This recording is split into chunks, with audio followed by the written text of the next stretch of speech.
Hello everyone, welcome back to clever Snatak. आज की इस वीडियो में हम बीए प्रोग्राम सेमेस्टर सेकंड के सब्जेक्ट अंडरस्टैंडिंग ह्यूमन डेवलपमेंट के यूनिट थर्ड से सेकंड पार्ट को देखने जा रहे हैं। ठीक है, जिसमें हमें चाइल्डहुड और अडोलसेंस के बारे में पढ़ना है। कंटेंट की बात करें तो आपके पास टोटल 3 यूनिट्स हैं और धीरे धीरे ये सभी यूनिट्स जो हैं कंप्लीट हो चुके हैं। लास्ट यूनिट और हमारा बच जाएगा जो कि है कॉन्सेप्ट ऑफ इंक्लूजन। ओके, तो इस वीडियो में हम अंडरस्टैंडिंग चाइल्डहुड एंड अडोलसेंस को डिस्कस करेंगे। और उससे पहले मैं आपको बता दूँ, आपको हमारे टेलीग्राम ग्रुप को ज़रूर जॉइन करना है, जहाँ पे आपको सभी पीडीएफ प्रोवाइड कराई जाती है, साथ ही साथ आपके साथ इन्फॉर्मेशंस को शेयर किया जाता है, जो कि है एकलव्य स्नातक 1।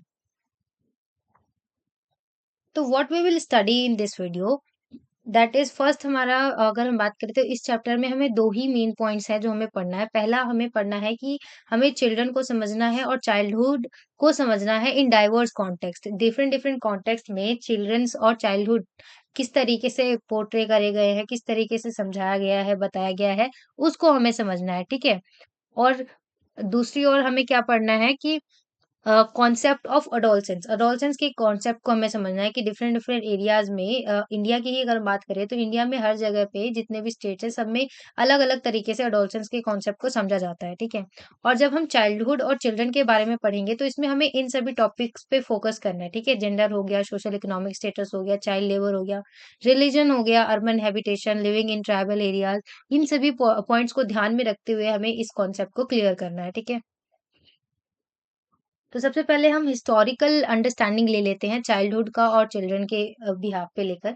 देखिए, हम सभी जानते हैं कि हिस्ट्री के डिफरेंट डिफरेंट पीरियड्स में हमारे पास सिविलाइजेशन, कल्चर्स डिफरेंट डिफरेंट हुआ करते थे, राइट? और समय के साथ साथ सारी चीजें जो है चेंज होने लगी, एग्जिस्टेंस जो है वो सारी चीजों का, सोसाइटी का, वो थोड़ा थोड़ा बढ़ने लग गया, डिफरेंट होने लग गया। साथ ही साथ अगर हम बात करें तो आज के स्ट्रक्चर में जिसमें चाइल्डहुड को एक ट्रेस किया जाता है origin from the historical period only, ठीक है, हिस्टोरिकल पीरियड से ही उनको ट्रेस किया जाता है। फॉर एग्जाम्पल अगर हम एग्जाम्पल से समझते हैं, जैसे कि मदर यशोदा के बारे में आप बहुत अच्छे से जानते होंगे। तो मदर यशोदा जो है बहुत सारे लाइक बुराइयों के बारे में जानने के बाद, झूठ के पता होने के बावजूद वो अपने चाइल्ड को बहुत ही ज्यादा प्यार करती थी, उनको लव करती थी, उनको हग भी करती थी। ठीक है? और बहुत ही लाइक भले ही उस चाइल्ड के जितने भी मिसचिफ्स थे उन सभी को वो भूल कर अपने चाइल्ड को एज अ चाइल्ड समझकर बहुत ही ज्यादा अच्छे से ट्रीट करती थी, लव करती थी। ठीक है? साथ ही साथ जो सूरदास हैं वो भी कहते हैं कि हमें बच्चों के साथ ना लाइक अडल्ट की तरह बिहेव नहीं करना चाहिए, बिकॉज अगर आप बच्चों के साथ सामने अडल्टहुड की तरह काम करेंगे, बात करेंगे, तो चाइल्ड का जो चाइल्डहुड होगा बेसिकली वो एक तरीके से खो जाएगा, बिकॉज़ वो सारी चीज़ें अपनी एन्जॉय नहीं कर पाएगा, दैट्स व्हाई। ठीक है? तो सूरदास का ये कहना है। ठीक है? तो वो कहते हैं let them live in their world of dreams and fly on their own wings. मतलब उनके खुद के पंखों पे उड़ने दें बच्चों को, उनके अपने ही सपनों की दुनिया में उन्हें जीने दें, जब तक चाइल्डहुड है। ठीक है? हम अगर चाइल्डहुड को समझे तो हम इसको 3 स्टेप में समझ सकते हैं। पहले स्टेप में हम इस तरीके से समझ सकते हैं कि चिल्ड्रन जो होते हैं वो अपने अडल्ट से, अपने पेरेंट्स से सीखते हैं ताकि वो उस कम्युनिटी में सस्टेन कर पाएँ, सोसाइटी के कल्चर में सस्टेन कर पाएँ। और वो किससे सीखते हैं? उस पेरेंट्स और अपने अडल्ट से ही सीखते हैं, ठीक है? और सेकंडली अगर हम बात करें, जो चिल्ड्रंस होते हैं उनकी पर्सनैलिटी ही ऐसी होती है कि वो किसी भी चीज़ पर ना नेचुरली रिएक्ट करते हैं। भले ही उनको एंग्ज़ायटी हो, कल्चरल एस्पेक्ट हो, उनको किसी भी तरीके का कोई प्रॉब्लम है कि कोई भी बात बतानी है तो वो नेचुरली लाइक जो है उस पे रिएक्ट करते हैं जैसे-जैसे वो ग्रो होते हैं, ठीक है? चिल्ड्रन जो होते हैं। The emphasis is on how the cultural patterns are internalised and in turn are reproduced in society, कि इन टर्न में वो लाइक सोसाइटी में रहते हैं, ग्रो होते हैं, धीरे-धीरे चीज़ों को सीखते हैं, तो इन रिटर्न वो क्या करते हैं वैसे ही रिप्रोड्यूस करते हैं, अ, जैसे जिस सोसाइटी में वो रहे हैं, जो चीज़ उन्होंने सीखी है। सॉरी।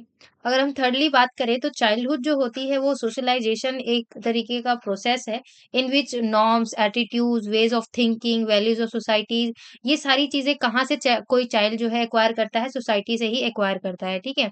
तो इसी चीज को एक्वायर करके जो चिल्ड्रन है वो नेक्स्ट स्टेज ऑफ डेवलपमेंट में एंटर करता है, इन्हीं सब चीजों से सीखकर।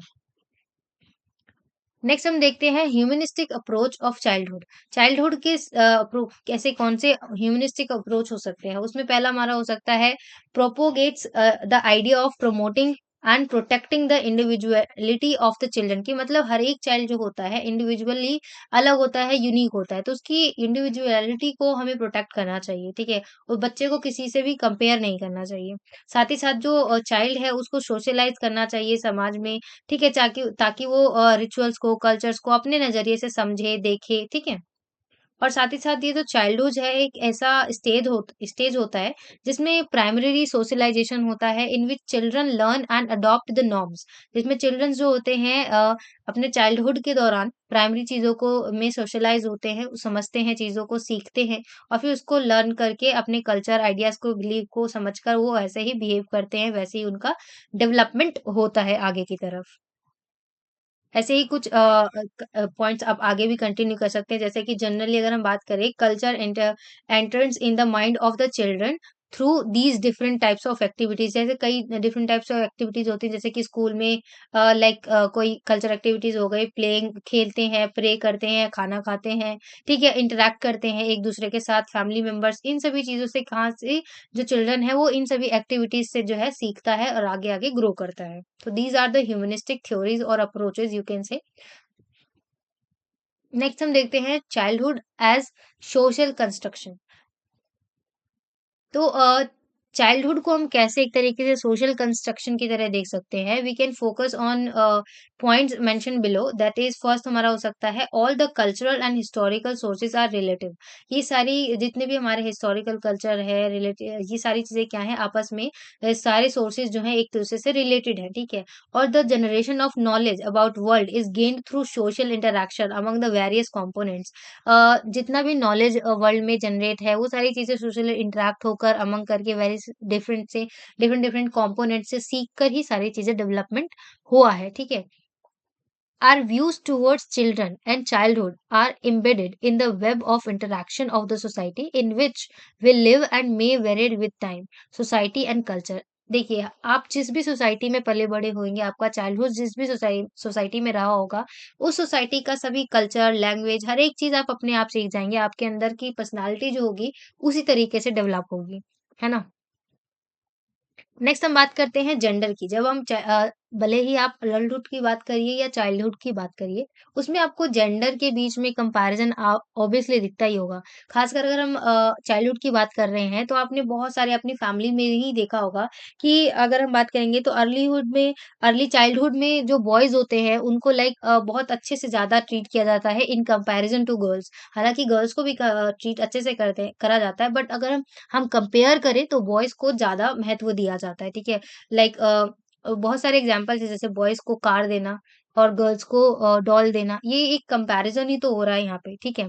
और बॉयज़ के लिए कई सारी अपॉर्च्युनिटीज़ देना, उनके एजुकेशन पे ज़्यादा खर्च करना इन कंपैरिज़न टू गर्ल्स, ठीक है? उनकी क्लोथिंग स्टाइल, अपीयरेंस, ये सारी चीज़ें, ठीक है? और there is no doubt that in our nation boys are treated preferentially than girls. Obviously preference दिया जाता है बॉयज़ को ज़्यादा गर्ल्स के कंपैरिज़न में, ठीक है? और अगर हम इंडियन सोसाइटी की बात करते हैं, तो बाय बर्थ हम बॉयज़ का अगर कोई बर्थ होता है, तो उसको हम बहुत ज़्यादा सेलिब्रेट करते हैं। व्हेयरएज़ अगर हम बर्थ के लिए बात करें, तो हम उसको ट्रीट करते हैं एज़ अ कर्स की तरह, ठीक है? हालाँकि अब ये थिंकिंग थोड़ी चेंज हो रही है, बट जेंडर में कंपैरिज़न आपको अभी भी थोड़ा-सा देखने को मिलेगा। व्हेयरएज़ जहाँ फैमिली बॉयज़ के एजुकेशन पे ज़्यादा खर्च करती है, वहीं गर्ल्स के मैरिज पे, उसकी उसकी शादी करने के लिए ज़्यादा पैसे खर्च करती है। तो ये चीज़ें आप ये कंपैरिज़न देख सकते हैं। तो जेंडर के ऊपर ये सारी चीज़ें हैं।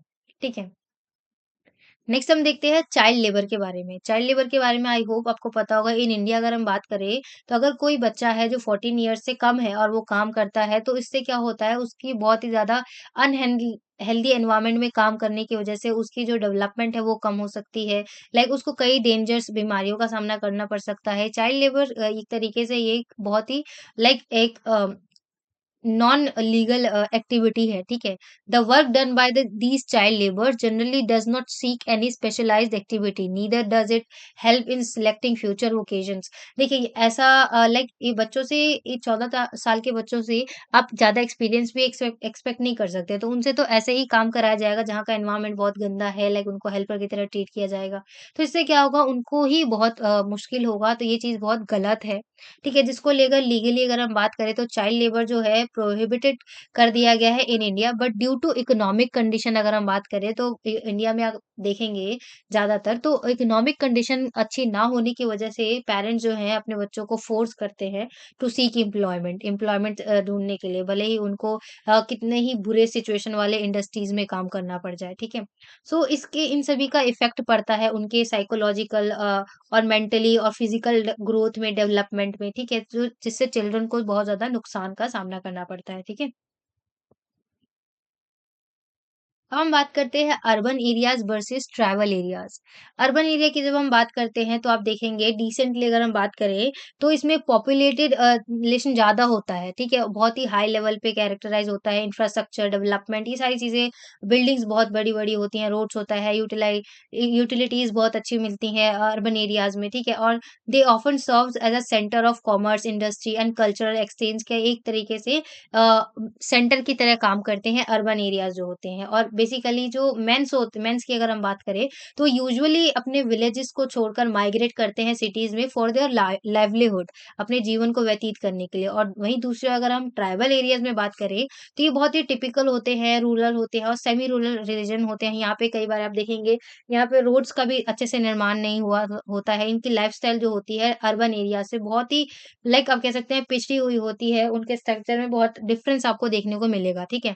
एंड और अगर हम बात करें जैसे कि एक एक और अर्बन एरियाज में मैन आता है काम के लिए विलेजेस को छोड़कर, और जो विलेजेस में रहते हैं वो फार्मिंग करते हैं, मॉडर्न एमिनिटीज से दूर रहकर लिमिटेड एक्सेस की तरह लिमिटेड रिसोर्सेज का यूज करके वो फार्मिंग करके अपना लाइवलीहुड अर्न करते हैं, ठीक है। तो इस तरीके के डिफरेंस देखे जा सकते हैं अर्बन एरियाज में और ट्राइबल एरियाज में।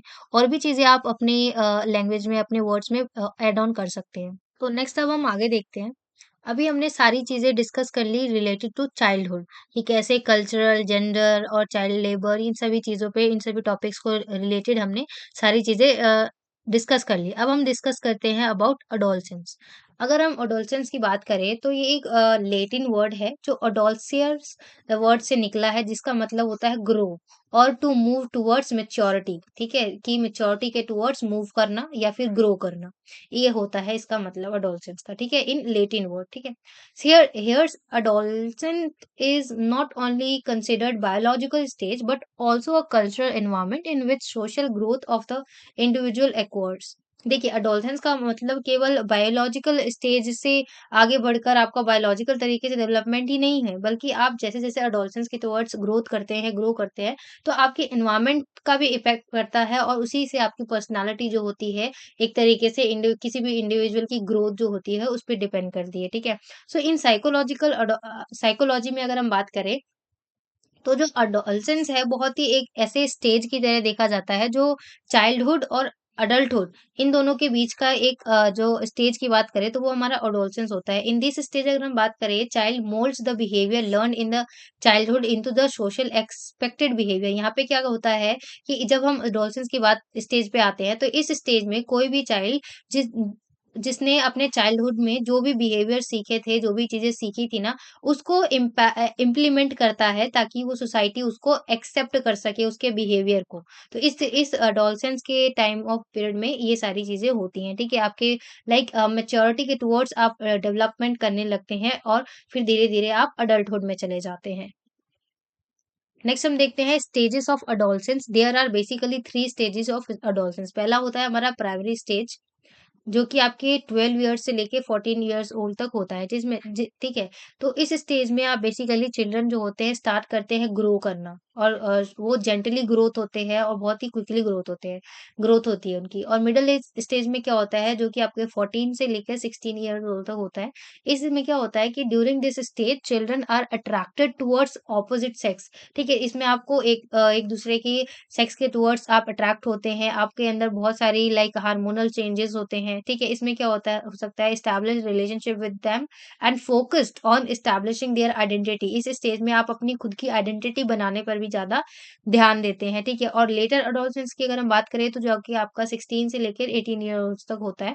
On this stage they behave as adult. इस स्टेज में क्या होता है कि आप एक अडल्ट बिहेवियर की तरह बिहेव करते हैं। आप अपने चाइल्डहुड को पीछे और एडोलेसेंस को पीछे आप छोड़ चुके होते हैं और इस स्टेज में आकर आप एक अडल्ट की तरह बिहेव करते हैं। आपका कैरेक्टर जो है, पर्सनैलिटी जो है कुछ इस तरीके से डेवलप हो जाती है।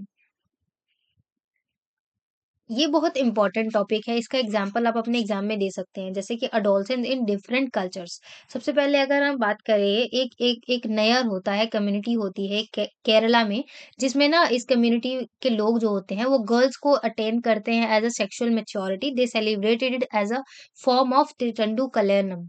ये एक नाम है वहाँ का, ठीक है? जिसको एक तरीके से आप कह सकते हैं जैसे शादी होती है, उस तरीके से सेलिब्रेट करते हैं इस चीज़ को जब कोई गर्ल जो होती है वो सेक्सुअली मैच्योर हो जाती है, ठीक है?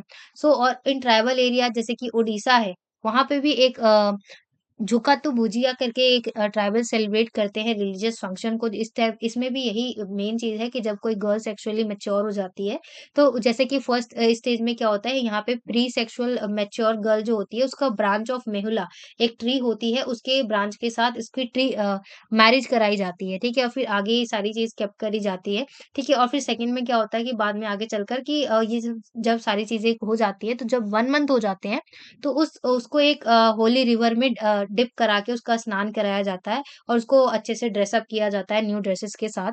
ये सारी चीज़ें होती हैं, ठीक है? तो आप 2 एग्ज़ाम्पल दे सकते हैं कि कैसे जो एडोलेसेंस है, जब बच्चे एडोलेसेंस से आगे बढ़ने लगते हैं, लाइक सेक्सुअली मैच्योर हो जाते हैं, गर्ल्स की अगर हम खासकर बात करें, तो किस तरीके से इस चीज़ को इंडिया के कॉन्टेक्स्ट में लिया जाता है, लाइक सेलिब्रेट भी करा जाता है, ठीक है?